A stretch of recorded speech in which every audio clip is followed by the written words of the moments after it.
Hi everyone, Summer here, and welcome back to Go DevOps. So, in today's episode, we're going to talk about what is a container image and why it's the backbone of every container. So, let's dive in. Now, let's make this idea super easy to understand with a simple analogy. So, think of a container image like a frozen pizza. And the pizza itself represents your application. So, this is the main thing you want to run. And the ingredients inside, so like cheese, toppings, sauce, represent the libraries and configurations your app needs to actually work. And the box that holds it all together is your container. And the beauty of the setup is that everything is sealed, prepped, and ready to go anywhere. So you don't have to start from scratch every time. So think about it when you're hungry. You don't really want to bake a pizza from scratch from raw ingredients. Instead, you just grab frozen pizza, pop it in the oven, and within minutes, it's ready to eat. It's exactly the same with container images. So instead of rebuilding your application and dependencies if every time you package it once in an image, into an image, and then whenever you need it, you just run it as a container. So this is fast, repeatable, and consistent, and no matter where you are, you can recreate your container each time. All right, let's get a bit more concrete now, and let's define what is a container image. So it's basically a read-only blueprint. So think of it as a static package that brings together three things: your application, the environment it needs, and the dependencies required to run it. So here's the key idea. You build it once, and then you can run it anywhere. So on your laptop, on the server, or in the cloud. And to make it even more powerful, these images are usually stored and shared through registries. And that way, anyone on your team or even the broader community can pull the exact same image and run it with zero hassle. So in simple terms, a container image is a reusable template for creating consistent containers every time.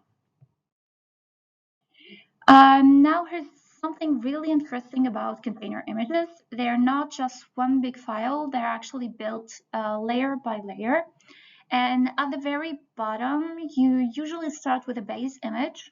So this could be something like Ubuntu or Alpine or any minimal operating system layer. And on top of that, you add layers, and each layer representing a change or an addition.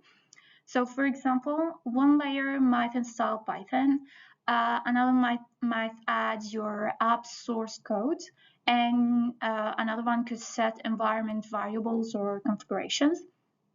And finally, when you run a container, you get what's called the container layer, and that's the writable part where changes at runtime actually happen. And layers that don't change can actually be cached and reused, which make builds much faster. And only the layers that change frequently, like your source code, for example, need to be rebuilt. And since these layers are stuck on top of each other, the final image is efficient, modular, and easy to distribute. And when you think about a container image, don't picture a big block, but picture it more like a stack of transparent sheets, each adding something new until you have the full, complete blueprint of your application. So why does this layered architecture actually matter? Well, the big win here is efficiency. Instead of rebuilding the whole image every time you make a change, only the modified layers are rebuilt, and that alone saves you a ton of time. It also saves on storage since unchanged layers are reused, so you're not duplicating the same file over and over again. Another huge advantage is speed, especially in CI/CD pipelines, because the system can reuse cached layers. Builds and deployments run much faster, which means your development cycle is smoother and less frustrating. And finally, these layers can be shared across different containers, and that reduces duplication and makes it easier to get things consistent across projects and environments. So think of it like sharing bricks. Once you've laid down a solid foundation, you don't rebuild it every time. You just add new bricks to the top.